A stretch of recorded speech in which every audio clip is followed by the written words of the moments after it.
Hi,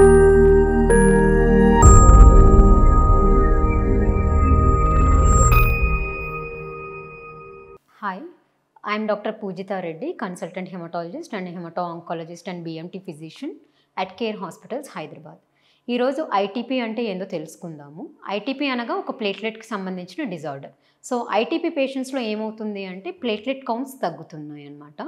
ఎంత తగ్గితే ITP అని మనం కన్సిడర్ చేస్తామంటే మామూలుగా వాళ్ళలో ఎప్పుడైనా బ్లడ్ టెస్ట్ చేసినప్పుడు 1,00,000 కంటే కౌంట్ తక్కువగా ఉంది, ప్లేట్లెట్ కౌంట్ తక్కువగా ఉంటే దాన్ని ఐటీపీ అని ఒకటి మనం రూల్ అవుట్ చేసుకోవాలి. సో ఐటీపీ అనేది ఎలా ప్రజెంట్ అవుతుంది అంటే ఇట్ కెన్ పేషెంట్స్లో చాలా రకాలుగా ప్రజెంటేషన్ ఉండొచ్చండి. కొందరు పేషెంట్స్లో అసలు ఏం సిమ్టమ్స్ ఉండకపోవచ్చు, కానీ మోస్ట్ ఆఫ్ ద పేషెంట్స్లో ప్లేట్లెట్స్ తగ్గడం వల్ల బ్లీడింగ్ సిమ్టమ్స్ అనేది మనం చూస్తాము. అవి ఏ రకంగా ఉండొచ్చు అంటే కొందరికి కాళ్ళ మీద కానీ చేతుల మీద కానీ ఎర్రటి మచ్చలు ఉంటాయి, స్పాట్స్ అంటారు, పెటికియే అంటారు, ఇలా ప్రజెంట్ అవ్వచ్చు. లేదా పెద్దగా కందిపోయినట్లు మచ్చల లెక్క రావచ్చు, వాటిని ఎకిమోసిస్ అని అంటాము. ఇలా కూడా ప్రజెంట్ అవ్వచ్చు. అది కాకుండా ఇంకెలా ప్రజెంట్ అవ్వచ్చు పేషెంట్స్ అంటే బ్రష్ చేసేటప్పుడు బ్లీడింగ్ అవ్వడము, దవడల నుంచి బ్లీడింగ్ అవ్వడము, నోటి నుంచి ముక్కులో నుంచి బ్లీడింగ్ రావడం, ముక్కులో నుంచి బ్లీడింగ్ అంటే ఎపిస్టాక్సిస్ అని అంటాము. అలా కాకుండా మోషన్లో బ్లీడింగ్ రావడము, మోషన్ నల్లగా రావడము, లేకపోతే యూరిన్లో బ్లీడింగ్ రావడము, ఇంకా ఫీమేల్స్లో నెలసరి ఎక్కువ క్వాంటిటీలో అవ్వడము, ఇవన్నీ ప్లేట్లెట్స్ తగ్గినప్పుడు ప్రజెంటేషన్గా రావచ్చు. ఐటీపీ ఉన్న వాళ్ళకి సీరియస్ పేషెంట్స్ ఎట్లా ఉంటారు అంటే they can have vital site bleeding, అంటే లైక్ బ్రెయిన్లో బ్లీడింగ్ అవ్వచ్చు, లేకపోతే పొట్టలో ఎక్కడైనా రెట్రోపెరిటోనియల్ సైట్స్ అంటాం అక్కడ బ్లీడింగ్ అవ్వచ్చు, లేకపోతే లంగ్స్లో బ్లీడింగ్ అవ్వచ్చు. ఇలాంటి వాళ్ళు చాలా సీరియస్ కండిషన్లో ప్రజెంట్ అవుతారు. సో ఐటీపీ రావడానికి గల కారణాలు ఏంటి అంటే ఇది పేషెంట్స్లో జనరల్గా ఏదైనా ముందర ఒక 2 వీక్స్ 3 వీక్స్ ముందర కానీ ఒక ప్రోడ్రోమ్ ఆఫ్ వైరల్ ఇన్ఫెక్షన్ అయితే అది that can initiate ITP in a patient. అలా కాకుండా కొందరికి ఫీమేల్స్లో పర్టికులర్గా they have an innate tendency to develop autoimmune manifestations. అంటే ఆటోఇమ్యూనిటీ డిస్రెగ్యులేషన్ ఉన్నప్పుడు మన బాడీ మన సెల్స్నే ఫారిన్గా రికగ్నైజ్ చేసి యాంటీబాడీస్ని ప్రొడ్యూస్ చేస్తుంది. సో ఈ యాంటీబాడీస్ వెళ్ళి మన ప్లేట్లెట్స్ని మనమే చంపుకున్నట్లు చేస్తుందన్నమాట. సో యాంటీబాడీస్ ప్రొడక్షన్ అవ్వడం వల్ల ఇక్కడ ప్లేట్లెట్స్ అనేది కౌంట్ తగ్గుతూ ఉంది.